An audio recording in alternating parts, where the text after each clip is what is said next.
mareta azakivy.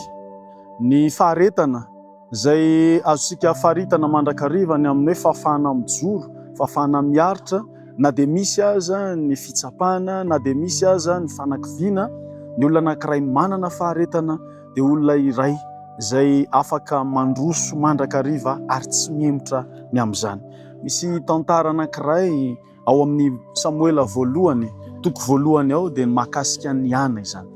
Ana zay naharitra ny vavaka.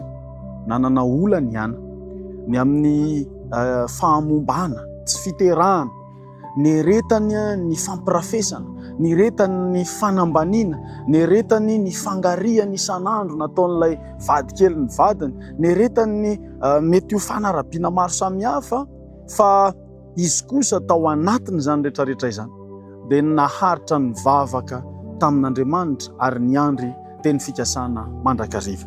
Ny Samoela voalohany, toko voalohany, ny 12 dia miteny amintsika manao hoe: ary raha mbola naharitra ny vavaka teo anatrehan'i Jehovah izy, dia nodiniany ely ny vavany. Rehefa malala tao anatin'ny fotoana lava dia lava, niretany Ana toe-javatra mampalahelo teo amin'ny fiainany, fa tsy nitsahatra ny vavaka izy, tsy nitsahatra nangataka tamin'Andriamanitra izy. Ary any amin'ny andininy 20 dia mahita sika hoe: tamin'ny fahatanterahany andro dia nananaka Ana ka niteraka zazalahy, ary ny anarana toe Samoela, fa hoy izy tamin'ny Jehovah no nangatahako azy. Ana dia nitondra fanaintainana tao ambony. Ana dia niaritra zava-maro nefa nanana faharetana izy. Dikan'izany, ny atao hoe faharetana dia tsy mitsahatra mitondra anao, mitondra ny etaetaponao sy ny fahorianao eo amin'Andriamanitra. Mila maharitra sy manana faharetana mivavaka zany isika, ka ilaitsika ny maharitra mangataka amin'Andriamanitra, mandra-piavy ny valim-bavaka zay angatahanao amin'Andriamanitra.